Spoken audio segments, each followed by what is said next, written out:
Coming up on District Wire News, the Libyan military is declaring a ceasefire after coalition forces begin airstrikes. We have the full report ahead on the latest in North Africa. And later, track work on the red, blue, and orange lines are causing delays for Metro rail riders. We've got a live report straight ahead. District Wire News starts now.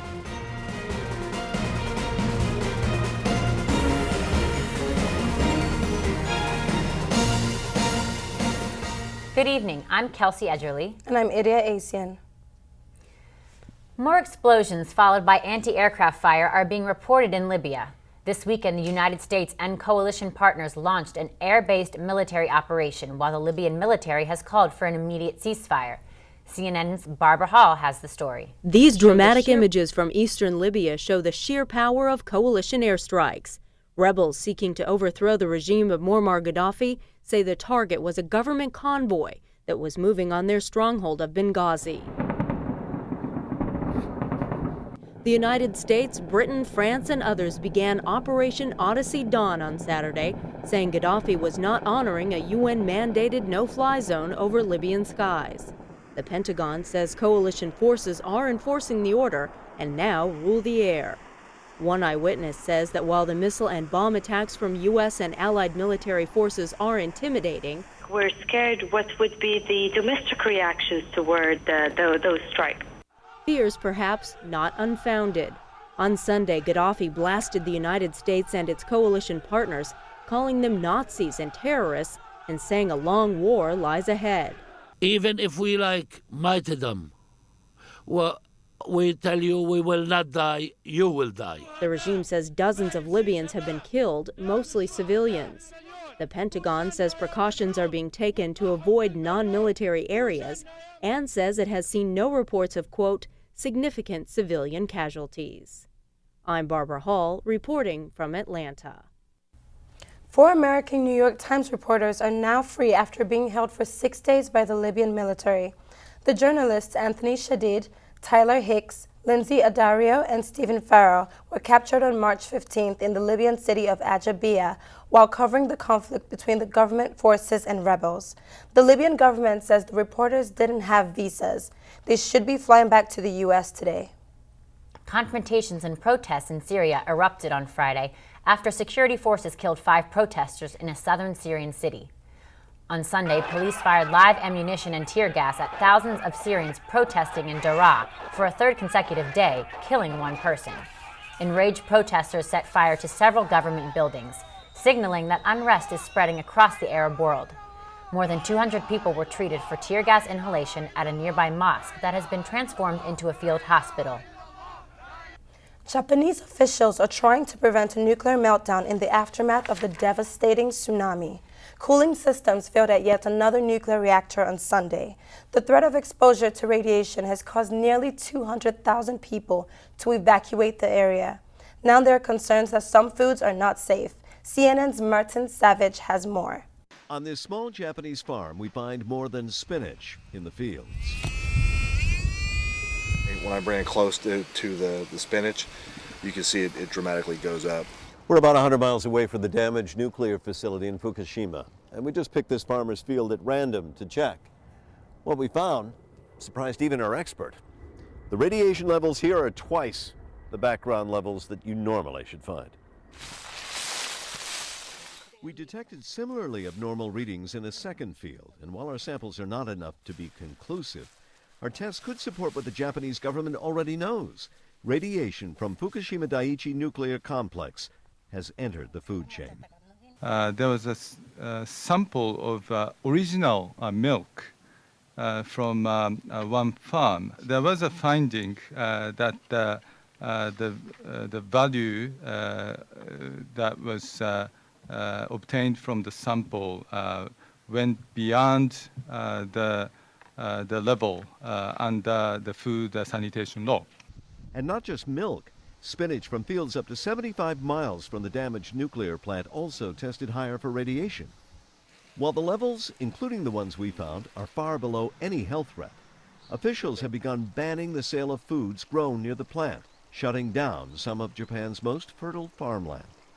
Europe saw something like this 25 years ago when the radioactive cloud from Chernobyl contaminated large swaths of Eastern Europe and Scandinavia, forcing the destruction of tons of food. Satoshi Takaya remembers those days. He was on the team of Japanese scientists working to prevent contaminated food from entering his country. Fukushima Daiichi, he says, is no Chernobyl, not even close. But Japanese, or anyone for that matter, won't eat anything they think could possibly be contaminated. So of course, this will have an economic impact on farmers. And the impact could be great because fear is spreading farther than radiation. Up until now, I thought everything was fine, but to hear that some radiation has been found here, that's pretty upsetting. For the first time in her life, 82-year-old Yukiya Yoshida is afraid of the land that has been in her husband's family for generations. Martin Savage, CNN, Chiba, Japan. With all the tragedy in Japan and the cleanup, it's hard to even think about a Japanese celebration. But next week, the National Cherry Blossom Festival begins. It's a yearly celebration of Japanese culture. But after the devastating earthquake in Japan, this year's celebration will have a much different tone. Darren Diolio has more details. In the wake of the disaster in Japan, cherry blossom season in D.C. has taken a more somber and heartfelt tone. The usually vibrant Cherry Blossom Festival celebrates springtime and Japanese-American friendship. Though the Japanese embassy gave its blessing for this year's celebration, many organizers and participants are finding it difficult to celebrate. The festival officially starts on Saturday, but we know that we just don't want to jump right into the festival like nothing happened. Two groups have already withdrawn from participating in the street festival: Japan's National Tourism Board and Michinoko Kai, a local group that celebrates the culture of the Tohoku region, which was struck by the earthquake and tsunami. Festival officials say both the Cherry Blossom Festival and Sakura Matsuri organizers are being very cautious about this year's programming. We want to make sure that we're being respectful and sensitive to what's happened in the tone of the words that we use, the advertising that's on the TV, etc. Mallet believes that this year's festival is the most effective way for Americans to provide aid and show support for Japan. Americans and Japanese grieve in different ways.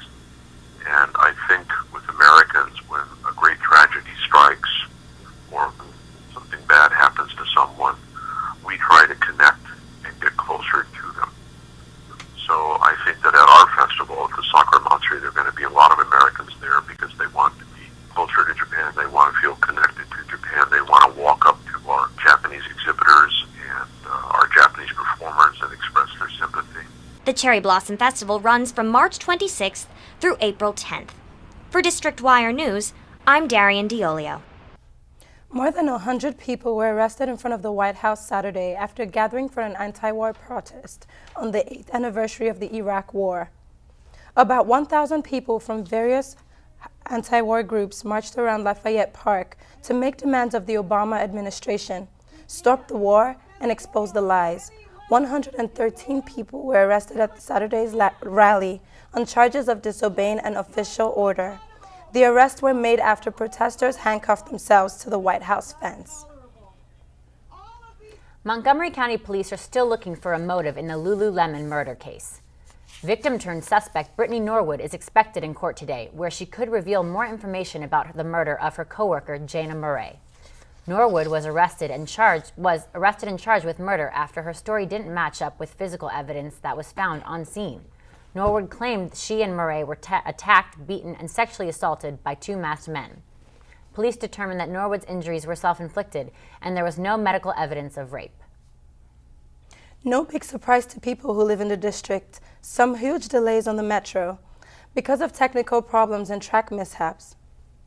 Russ Schubert joins us live with more on problems facing metro riders. Russ, what's going on with the metro? Thanks, Lydia. I went underground today to see how bad the metro delays really are and to talk to riders about how they are affected. The past week there have been major delays on the blue, orange, and red lines of the metro. Metro Rail being the main transportation source for Washingtonians, it has caused many problems for commuters. As of this morning, the red, blue, and orange lines were running on one track, escalators and elevators were out at the Wheaton station, and there was a major backup where all three lines met at Metro Station due to track problems at Federal Triangle. Riders wait upwards of 20 minutes for their trains at the tracks, and the longer they wait, the more upset they get.